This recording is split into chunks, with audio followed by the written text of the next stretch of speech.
eliminating the uncertainty that leaves students and families in limbo while awaiting their financial aid decisions.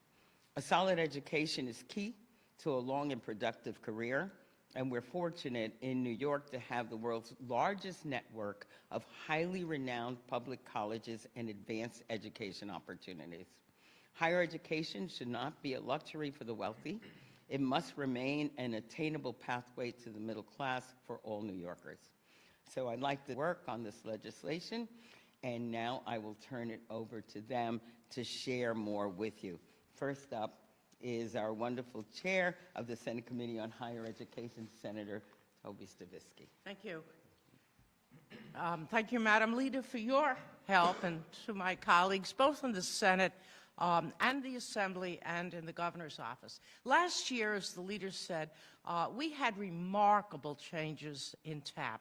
We called it Turn on the Tap. We had many press conferences, and the bottom line is that the minimum amount of the award was doubled, and as the leader expand income eligibility per family income from $80,000 a year to $125,000 a year.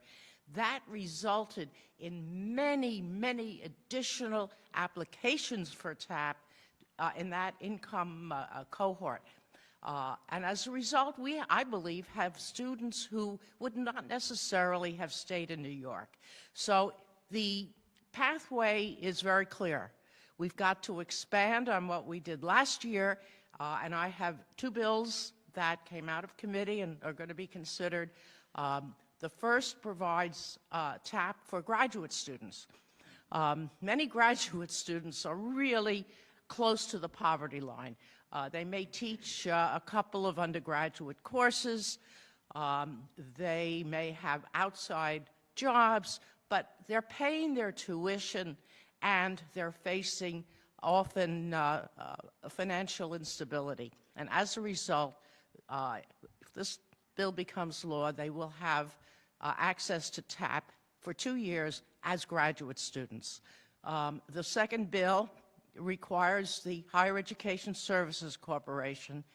Once the application is complete, they have application.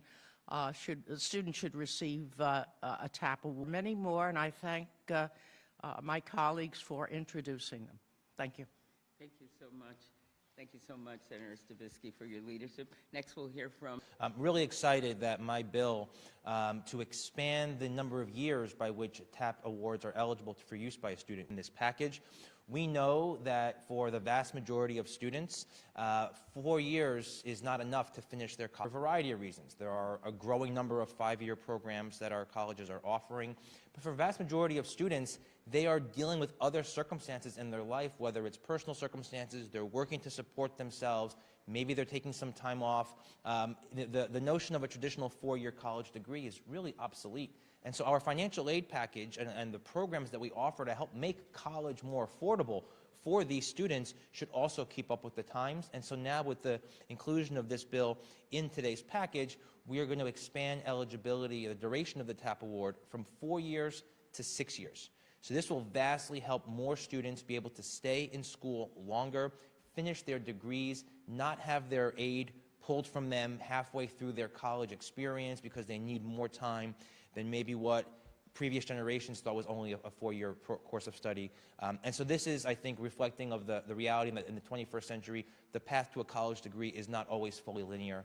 It may have some ups, it may have some downs, it may have a couple of steps backwards, a couple of leaps forwards. And today, our biggest way of helping students, the tuition assistance program, is going to keep up with those times, and I'm really excited by that. So thank you.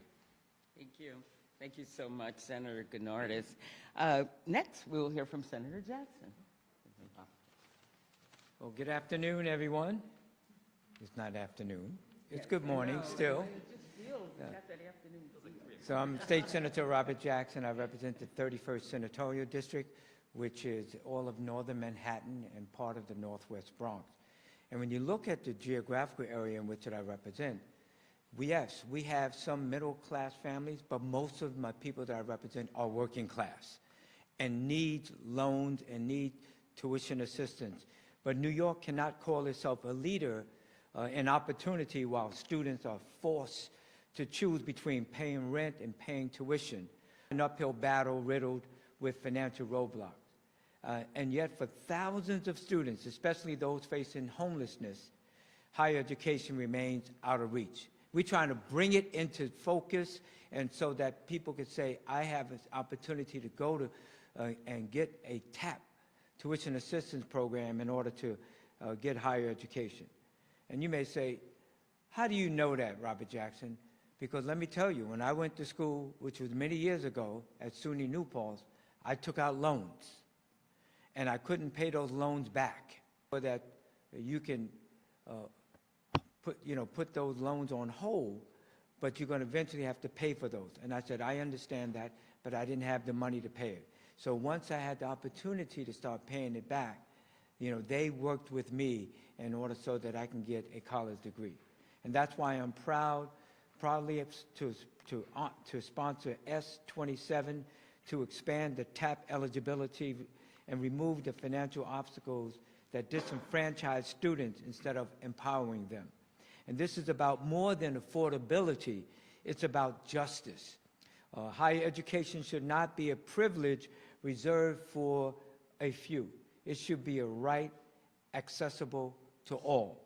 And as part of the Senate majority, I stand firmly behind the legislative package because it is a direct push for equity and opportunity.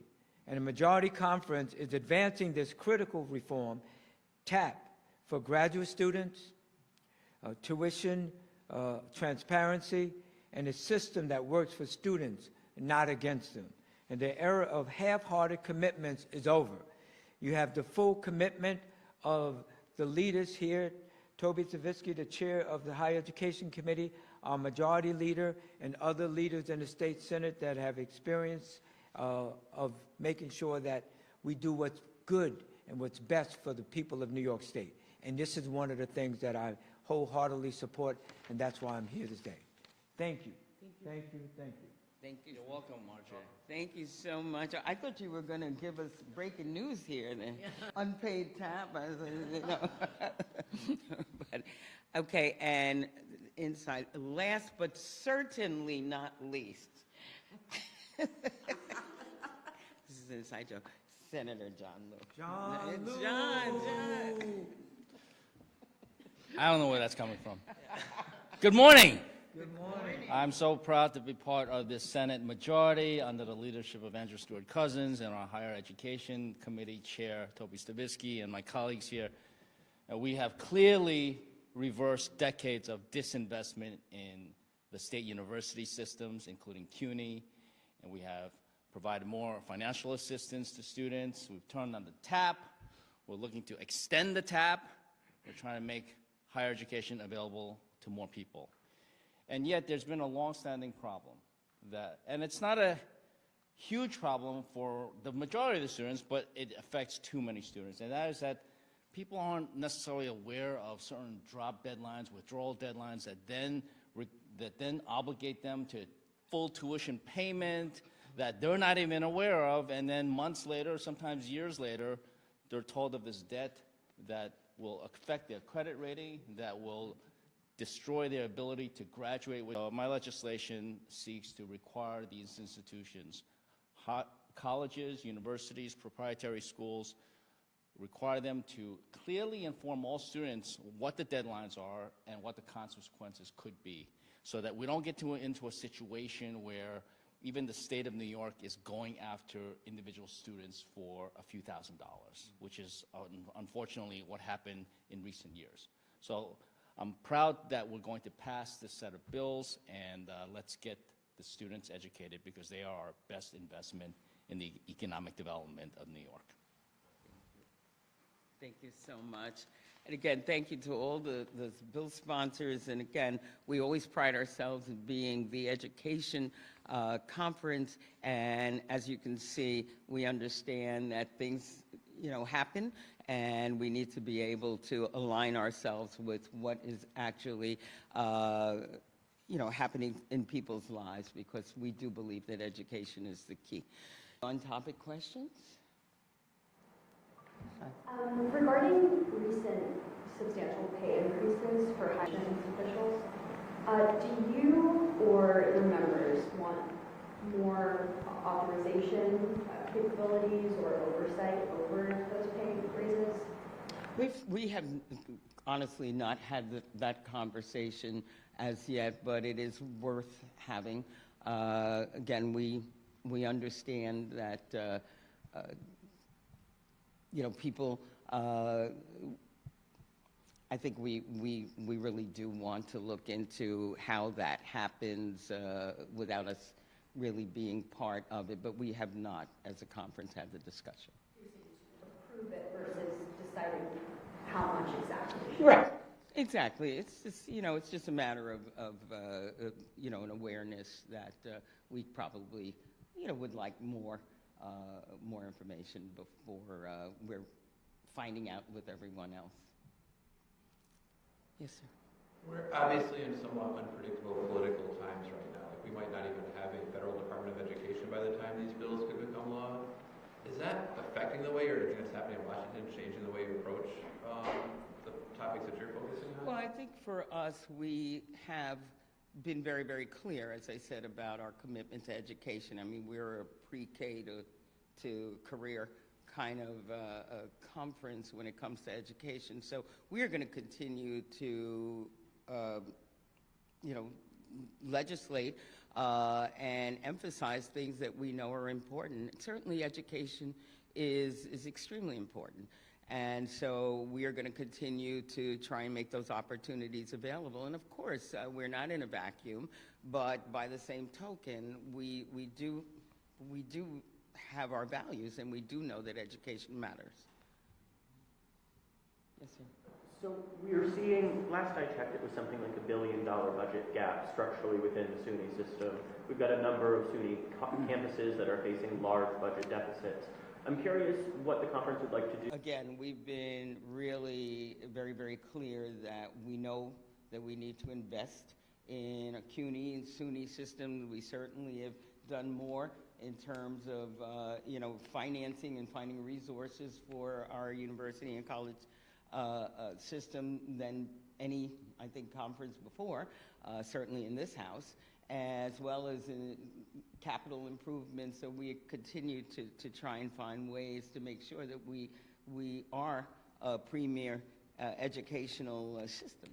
That being said, we are working, as you know, as we go through the hearings, we're working in our one house, and our one house will continue. Kind of a fine point on Alex's question there. Do you think that there seems to be consolidation among some SUNY campuses? Do I think that? And if so, is there anything that you believe you should do to facilitate or ease that process? Again, it is not a conversation, and maybe I could have Senator Stavisky, who works on higher education and has, I don't know if you wanted to answer that question at all about consolidation of campuses. There have been proposals. Some of the clusters of institutions, both in the public sector and the private sector, have been discussing not consolidations, but perhaps joint purchasing, other ways that they can save money and preserve programs. I know up in the North Country there was a problem in terms of programs at one of the SUNY campuses, and will be addressed in the days ahead. In the private sector, they have, I had a meeting with one of the institutions, a Zoom meeting last week, and they assured me they are solvent. They have very little debt, very little money that is owed, and I think they're dealing with these issues, I think, in a very constructive way. There may be some positions that will be transferred, but it's only within the small area, and I think I have confidence that SUNY and the independent colleges will work out these issues.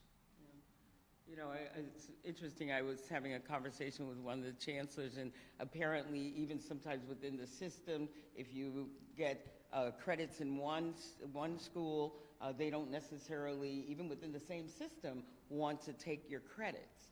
And so this is a conversation now that has come to the fore, and there's now an agreement that at least, this is the same system, and if you're taking this course here and you choose to transfer, it should be respected. So I believe, things like that and other things that make it more cohesive and allow for more cooperation within the various campuses are being discussed and is actually happening. That's exactly correct. They, in fact, have been doing it administratively. They are emphasizing that they have these articulation agreements. I'm sorry. No, that's correct. No, that they have these articulation agreements where it becomes a seamless transition. There may be some glitches, but for the most part, that's exactly, Yes. as the leader said, what they're doing. Okay, any other? Maybe we go off topic? You know what? I've been waiting for this moment. Good afternoon. Well, it's noon. Come on. All right, for you now. Any more on topic? If you let the governor know about the special elections bill. Are we off topic? So you were taking his lead. I'm following that. I mean, and then you just agreed that I should just disrespect him Well, I agree with because.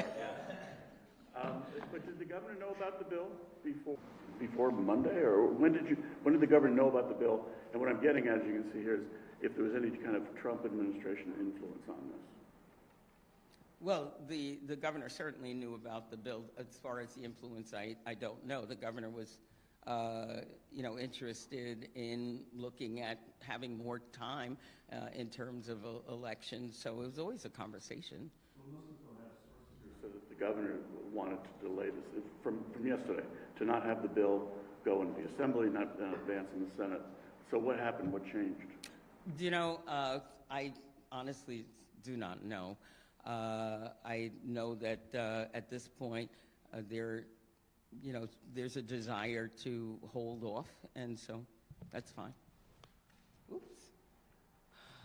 I don't know. Look at him. You should be up here once and see. There's so many antics that you guys don't see back there.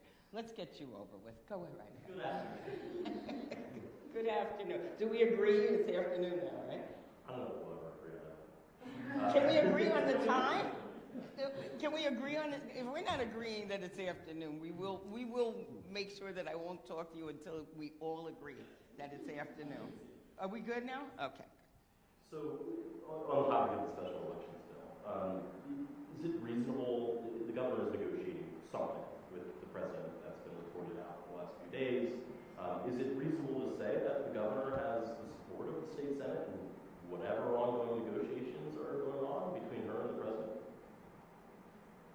I think it's fair to say that we are working together as a government, so I think that is fair to say that we are trying to do a budget, and so we're always, and as I've said, even at the end, say that we work together.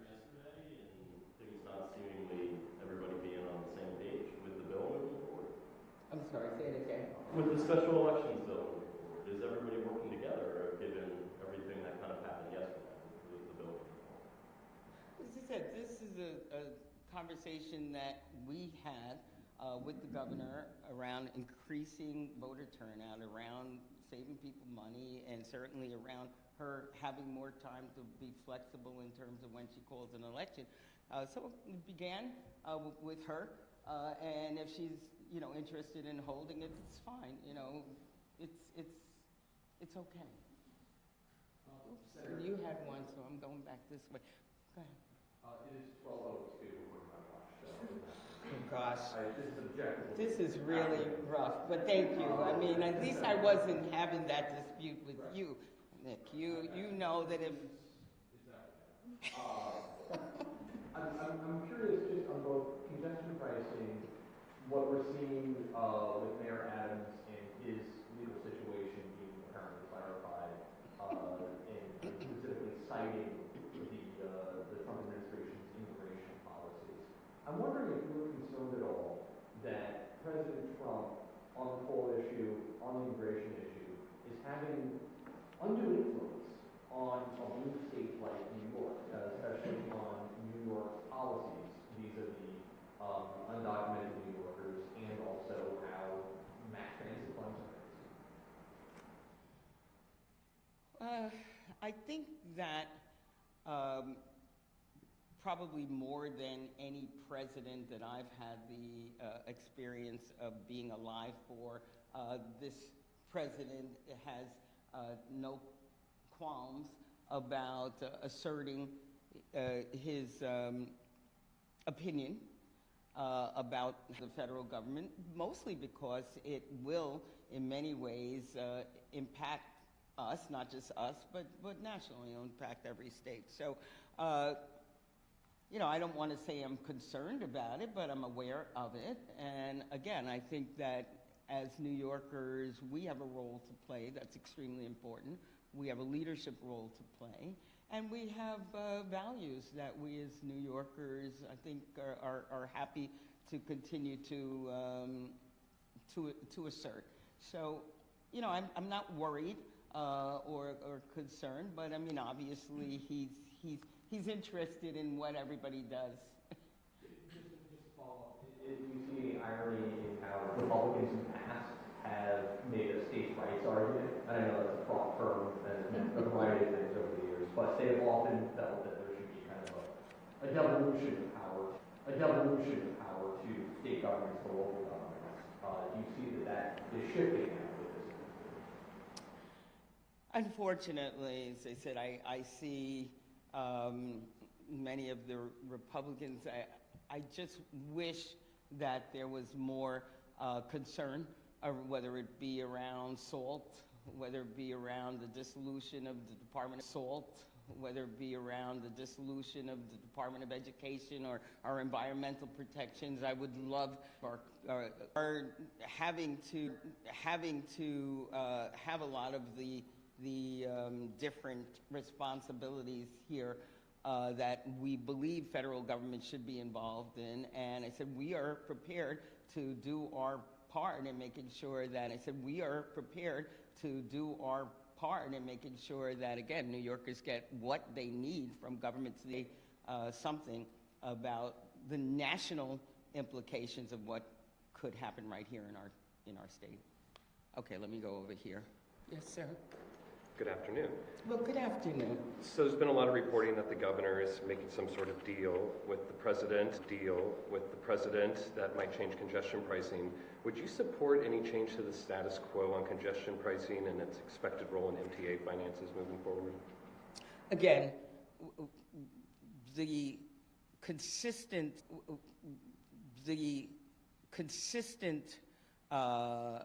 approach that we've had to congestion pricing, it is like a three-legged stool. It is, yes, the congestion, which apparently is dissipated somewhat from what I'm told. Also the environment, and of course, being able to have funding for the MTA. So any conversation, as I said before, as I've continued to say, has to have those three elements. Okay, yes, ma'am, in the back. Did you or did any of your colleagues have plans to introduce the special elections bill prior to the New York 3 special election?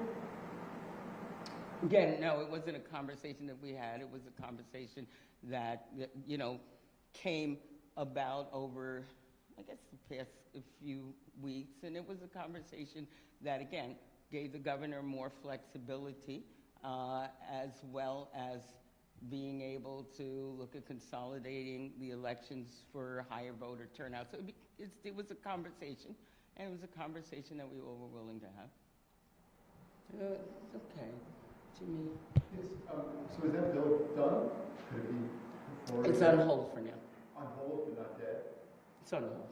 On hold, and then just, you know, you served with Eric Adams. Do you believe that he's innocent? And are you happy that these charges have been dropped? Well, I mean, what I believe and what I don't believe in terms of, I mean, people are always innocent until proven guilty. I think that's part of the system. So, I mean, I think it's odd that without actually looking at apparently the evidence or really the charges that it has happened. However, again, it's not a matter of what I believe or not believe. People are presumed innocent until proven guilty. All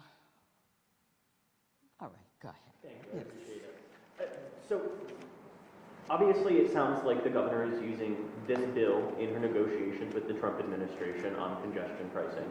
I'd like to clarify, are you interested in bringing it forward if the governor says she's back behind getting it signed into law? Will you bring it back at her request? This is something that, our conference was willing to do. Oops. Oh, my goodness. This is tough. Well, she's been she's expended many calories raising her hand. Yes, I first just want to confirm, because you had said earlier that there was interest in delaying, but then you kind of referenced the governor. Can you confirm that the delay came from the governor, or are you saying that there are other reasons for the delay to the bill? If not the governor, what reason was it for the delay? I mean, I think the reason is that how do I say this? I think that people were willing to put it on hold for the moment. People were willing to put it on hold for the moment. And just very briefly on Mayor Adams, there's renewed conversations about whether the governor should remove him from office. Where do you stand on that prospect? Now that the charges have been dropped, but there's widespread speculation that this was a quid pro quo with the Trump administration that could impact his mayoralty. Well, I mean, again, we go back to the initial, people are presumed innocent until proven otherwise. I think the governor had made it clear that she had no desire to remove the mayor from office. I'm sure there is no desire to do that at this moment. So, thank you.